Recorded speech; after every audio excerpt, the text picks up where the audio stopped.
Welcome to the series of part 4 in the active and passive voice. In this video, we will learn how to convert all active voice into passive voice in case of an imperative sentence.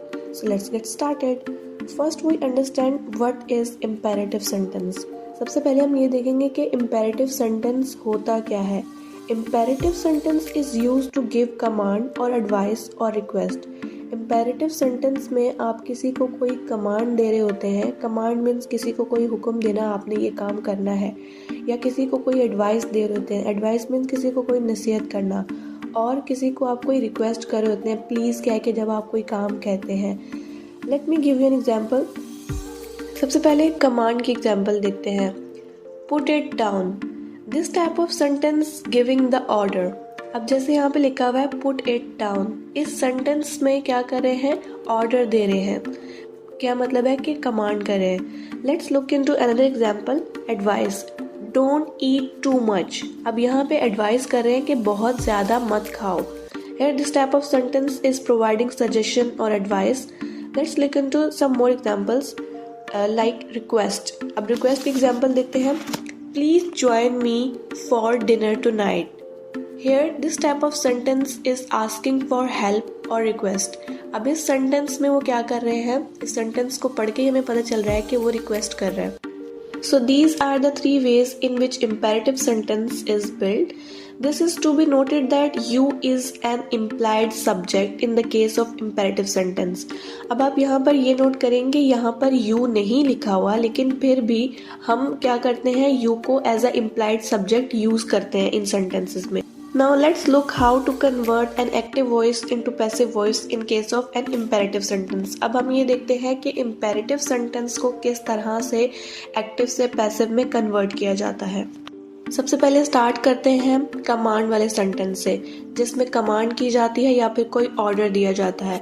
In case of order और command the structure of active voice is verb first form plus object. जब active form होगी तो हमारे पास ये structure होगा. Converting it to passive form the structure become let plus object plus be plus verb third form.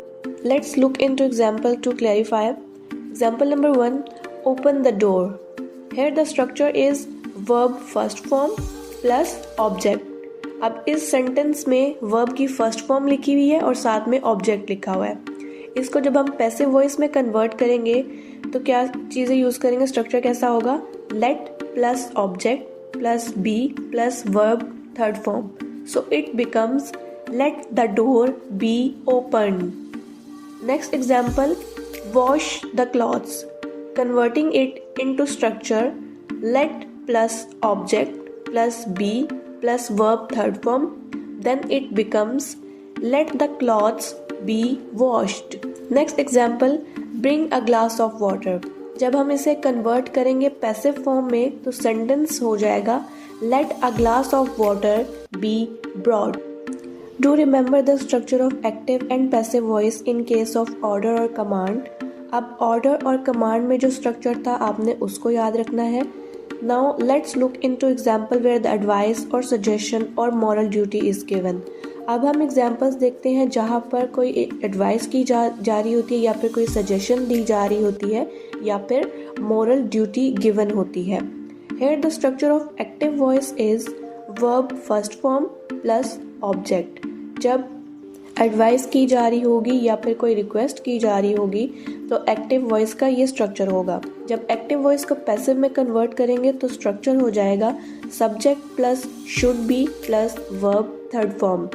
Let's look into an example of it. Respect your teacher.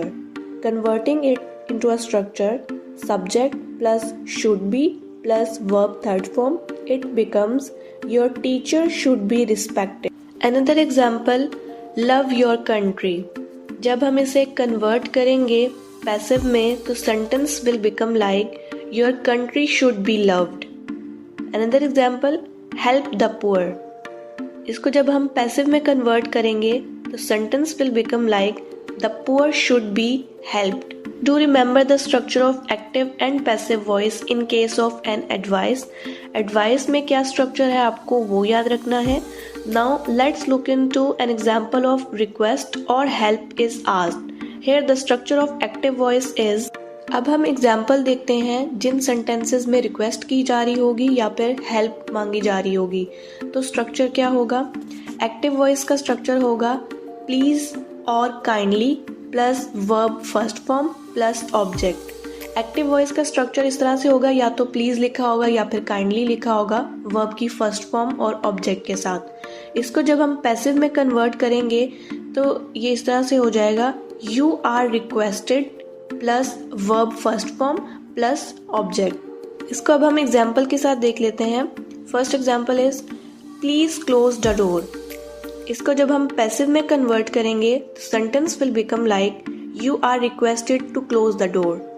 Another example please help me. जब इसको हम convert करेंगे passive form में तो sentence will become like you are requested to help me. One more example kindly pay your fees. अब इसको हम जब कन्वर्ट करेंगे तो sentence will become like you are requested to pay your fee. Do remember the structure of active and passive voice in case where the help और request is asked. अब आपको ये स्ट्रक्चर याद रखना है, जहाँ पर रिक्वेस्ट और हेल्प की जा रही होगी तो वहाँ पर एक्टिव और पैसिव का क्या स्ट्रक्चर होगा। You are clear with various structure in case of imperative sentence. Now I'm providing you an exercise to practice. Convert it to passive form. Write your answers in the comment. The sentences are: first is close the door, respect your elders, please do this work. I'm waiting for your response. That's all in this video. Thanks for watching this video.